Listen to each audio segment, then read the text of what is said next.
Okay, so my presentation, it's a persuasive presentation. So my presentation is about the time and demands of a student athlete. I believe they're equivalent to a full-time job, so I'm trying to persuade y'all about that. How this relates to the audience is most college students already feel busy with class, homework, and maybe a part-time job. So adding hours of practice and games on top of that would be extremely overwhelming. So I feel like this is a good reason why it is the same as a full-time job. The reason why I chose this is because I am a college, or I don't really know if you would call me a college athlete because I don't play, but I am a college athlete. So I've experienced the schedule firsthand and understand how demanding it could be. So my thesis statement is just the time demands placed on student athletes are equivalent to a full-time job and should be recognized as such.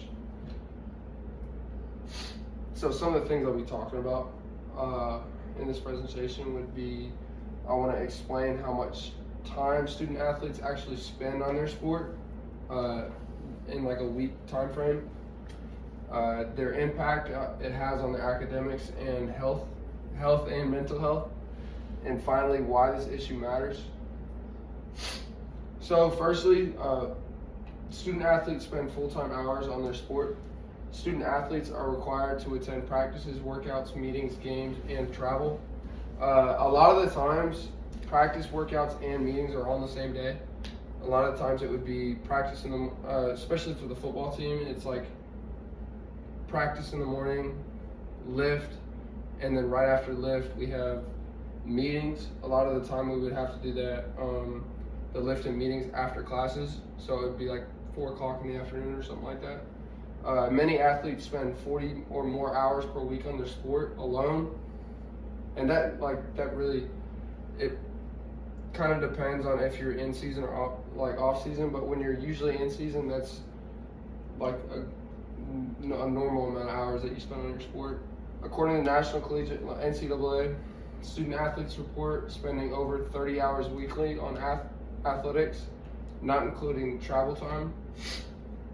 When combined with schoolwork, this workload matches and exceeds a full-time job.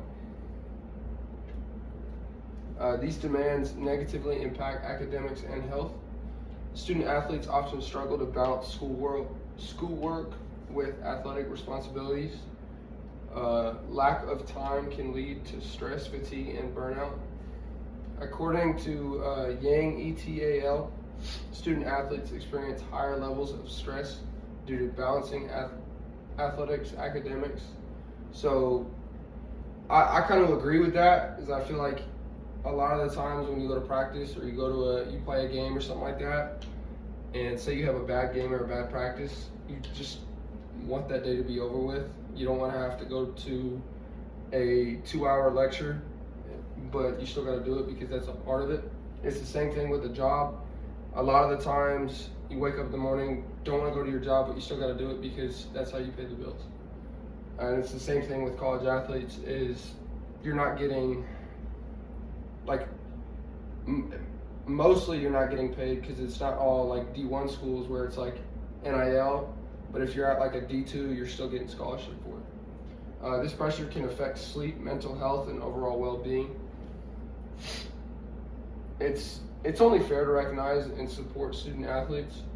Student athletes generate revenue and represent their schools, yet their workload is often overlooked. I feel like a lot of schools talk like a main group of the students that go there are athletes. So I think that brings in a lot of revenue for those schools, especially with like this year. I feel like we started to bring in a lot more people for our games and stuff like that, especially like lacrosse, basketball, football. They're expected to perform at a high level, both academically and athletically, with limited time.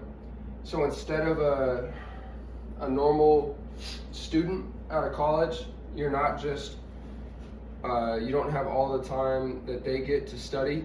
Say somebody's got study time, you have an exam on Monday, but those people that don't play sports are sitting there studying all weekend, Friday and everything like that. But say we have an away game on Saturday, so we'll probably leave the school at a Friday. So that whole day we're traveling, doing stuff, practicing, and then Saturday we play the game, and then Sunday we get back pretty late. Saturday night we get back pretty late. So Sunday you try to like cram in and all that studying, and it's just very frustrating. According to Lopez, balancing both roles creates significant challenges that require institutional support. It's only fair that their time commitment is acknowledged and supported with better resources.